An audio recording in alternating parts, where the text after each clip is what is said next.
Hey, what's on everybody? Gareth here. Back to another video with the E36. As we can see, the engine's finally outside. Short sleeves. It's really nice outside today, about 70 degrees. I think it's March 30th, so one more day in March. Can't complain with the weather. But today, putting the engine and the transmission back in the E36 and might get some other work done as well. But that's going to be the goal, is to get that engine back in the car. So follow along. You know, not really going to talk too much about how to do it. Should be a little bit easier going back in than it came out, now that we know a couple things. But, yeah, we're just going to get right into it.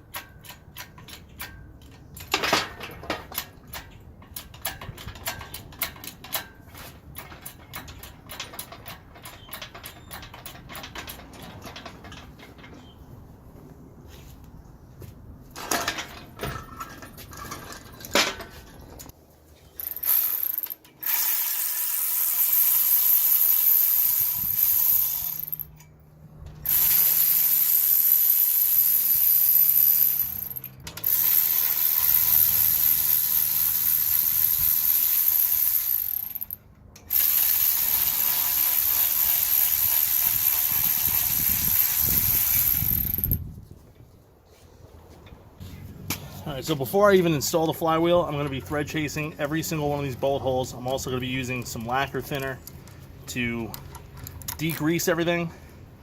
You know, definitely do not want any kind of oil or debris or anything like that to prevent this from cleaning up. And, you know, especially when we install the new flywheel bolts, you want those, especially with the Loctite, to seal properly. So cleaning this is top priority right now.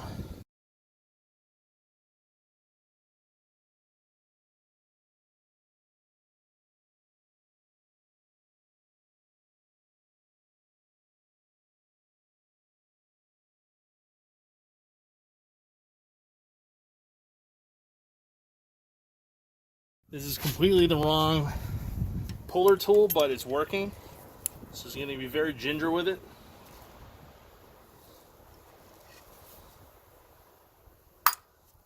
It's coming.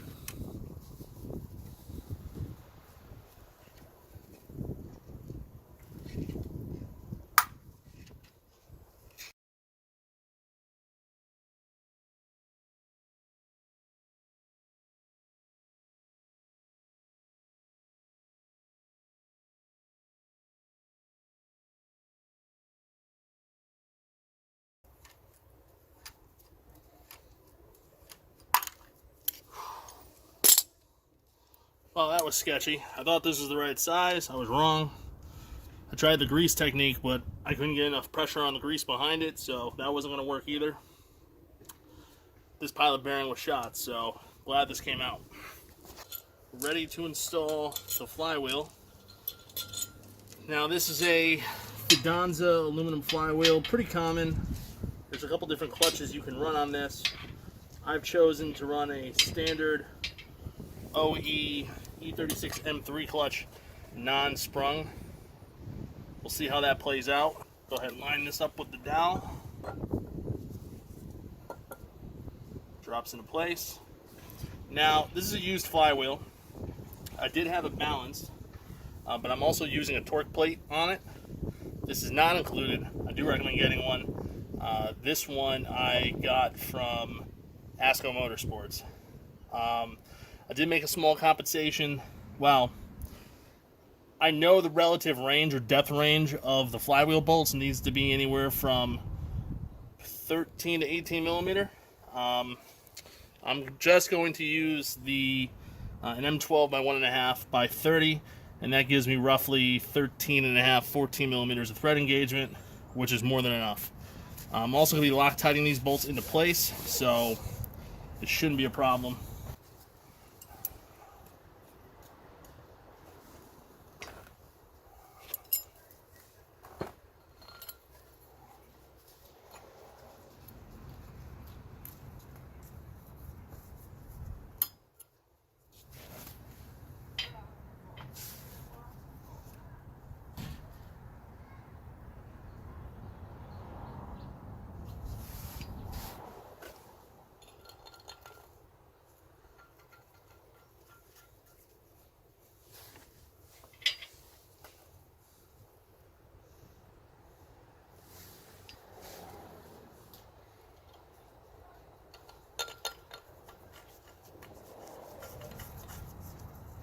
Do want to make note that a stock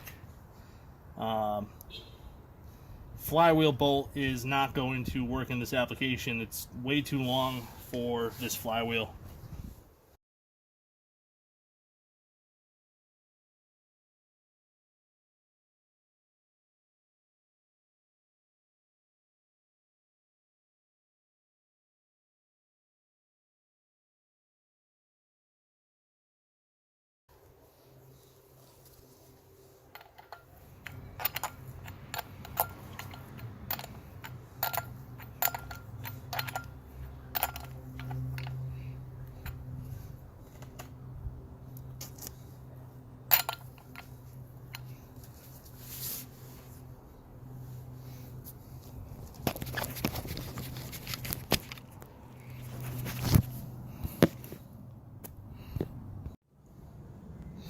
So these bolts are zinc plated, going for 92 Newton meters of torque, which is right around 68 foot-pounds on these.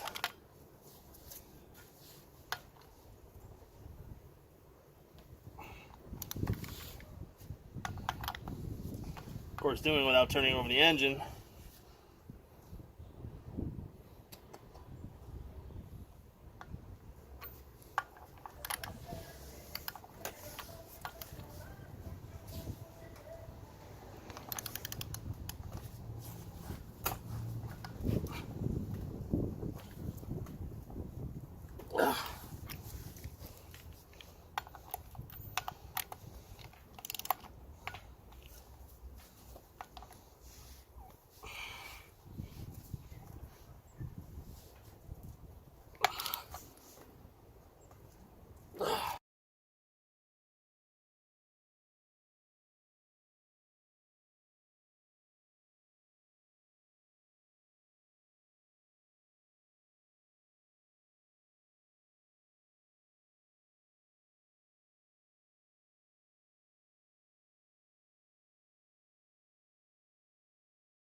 And now here's the clutch disc.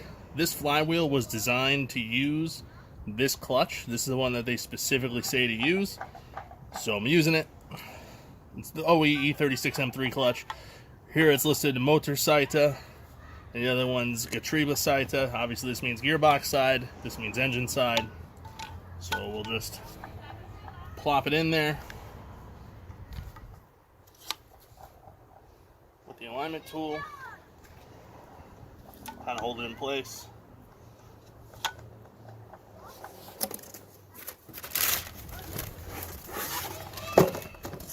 Here's the pressure plate. I'm going to go ahead and clean the surface of this down as well.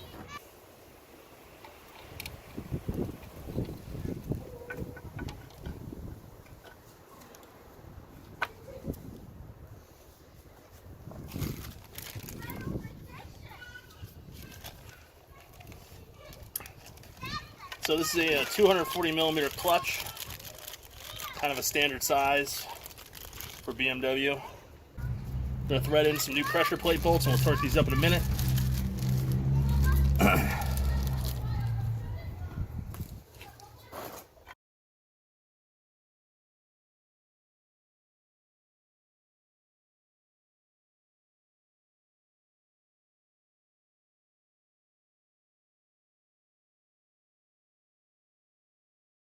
Torque spec on these is 25 Newton meters.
Bingo.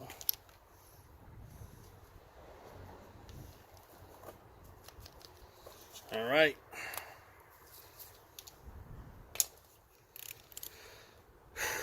Now we just got to prepare the transmission. We have a plate that has to go back in. But other than that, other than those few small things, we're getting really, really close to mating the tube again. And then once we're there, we're going to get ready to drop it in the engine. So, or drop it in the engine bay, so we're getting really close. We're going to go ahead and prep the transmission. I'm installing a brand new release bearing pivot fork pin. I'm going to go ahead and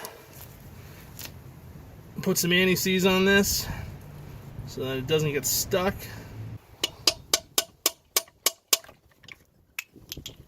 Alright, now it's fully seated. Just as you know, if that's not going in smoothly, don't force it.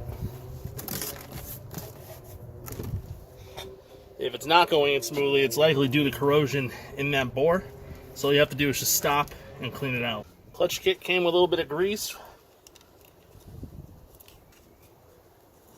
We're going to apply it onto the release bearing guide tube.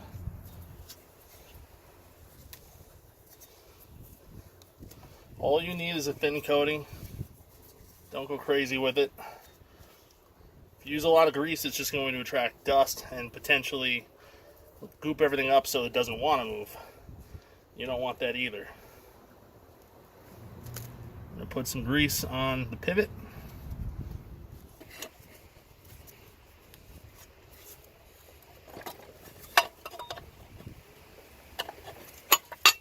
There we go.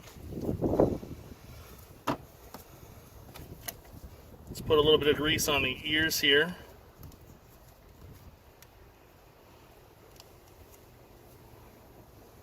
Of the release bearing where it rides on the fork.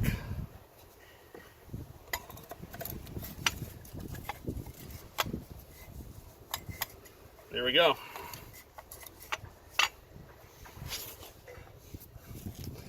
We'll also just put a tiny, very sparing amount on the face of the release bearing, like so. And then basically the way this works is when the slave cylinder pivot pushes out, it pushes the release bearing into the pressure plate, and then once you release pressure off of the clutch pedal, forces it back into place. And when you're messing with this, it should pivot freely. If it's not, you might need to clean up the guide tube or replace it, or something's out of alignment. But it shouldn't take much force to move this. Put a thin layer on the pilot bearing.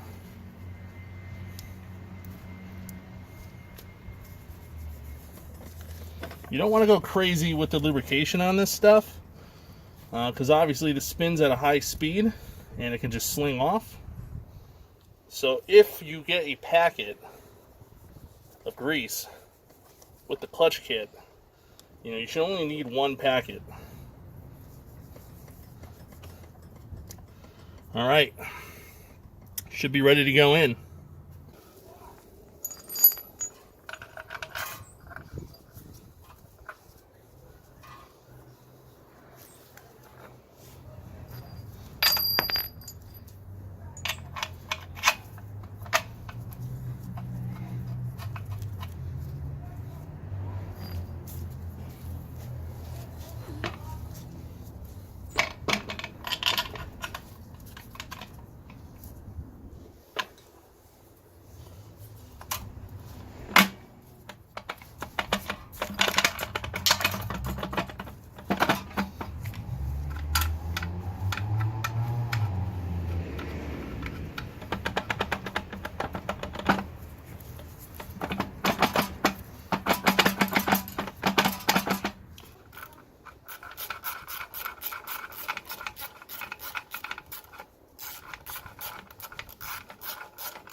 Beautiful. All right. Slid together really smoothly. Transmission and the engine are now back together. Now we can start prepping it to go back into the engine bay. Getting really, really close. Torque spec on these engine mount bolts, 18 newton meters.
All right.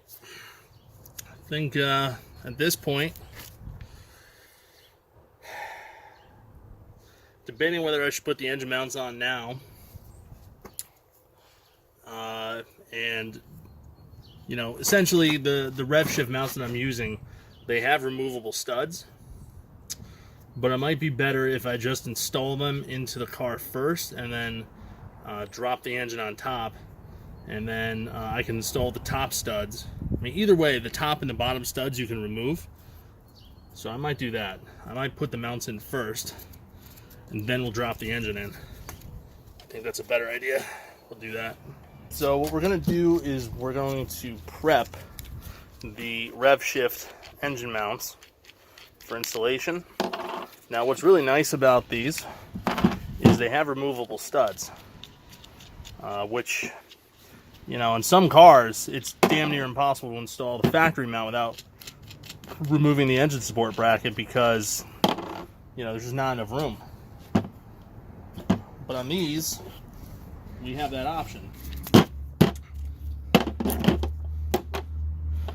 So what I'm going to choose to do is get these installed onto the subframe first, leave the top stud out, get everything lined up, and then put the top stud in. I think that'll be the easiest way to do this. There we go.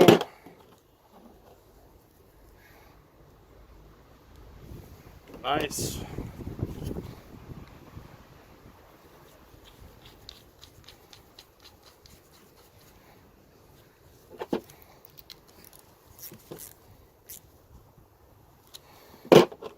Sweet. Put the cap on the Loctite for now, so we'll come back to use it. They recommend Loctite 242. It's what's in the instructions. It also comes with the kit. So 35 foot-pounds on the nuts, and they are, it's a 15 mil. So use a 15 mil to put the nuts on the bottom, and we'll torque them to 35 foot-pounds. So you notice on the subframe, there's 2 holes for the stud, and then there's 2 holes for the alignment. Well, it's pretty obvious where they've been before, or where they've been installed before, but if I take the new mount and I drop it into place, it fits perfectly right there. Plenty of clearance, plenty of room. Now if I were to move it over a smidge, yeah, it doesn't fit. So they only go in one way, and that's where we're going to put that one.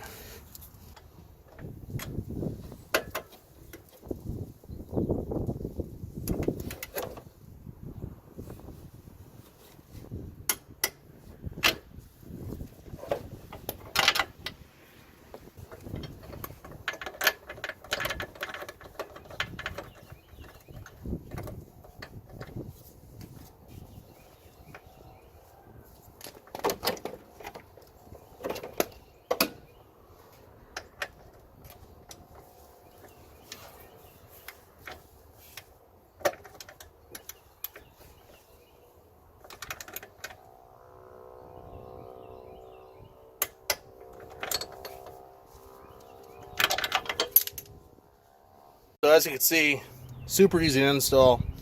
Well, especially with the engine out of the way. But even if the engine was in there and you had it supported across the top of the bar, I mean, you could basically slip them in and then install the studs after the fact. So installation on these is going to be much easier than an OE mount. Plus, at least for performance, they're going to be a little bit more durable.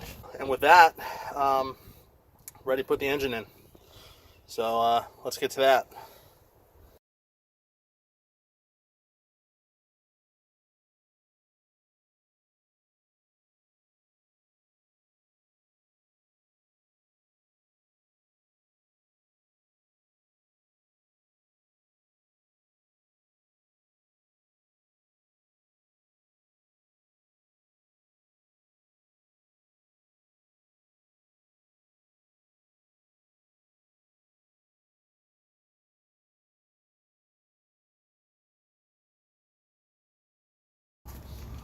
Alright, all we need to do now is just torque these nuts to spec. I'll get a jack underneath the back of the transmission to bring it up into its normal position, and we should be in good shape.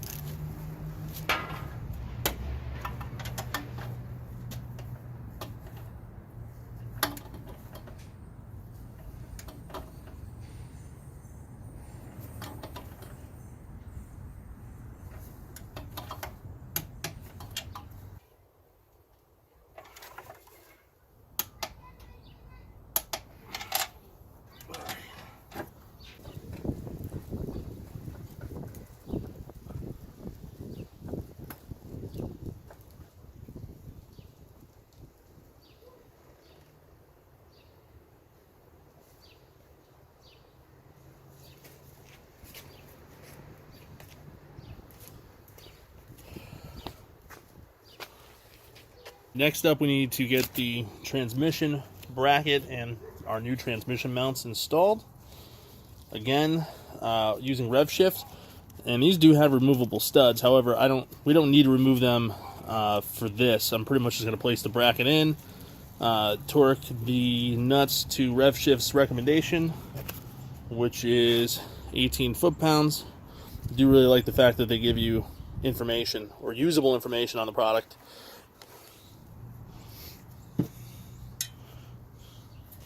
Now you can see on the bracket there's a little notch. There's also a little notch on these bushings. You just line up the notch. Very straightforward.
Alright, so it's been a really long day, but very productive at the same time.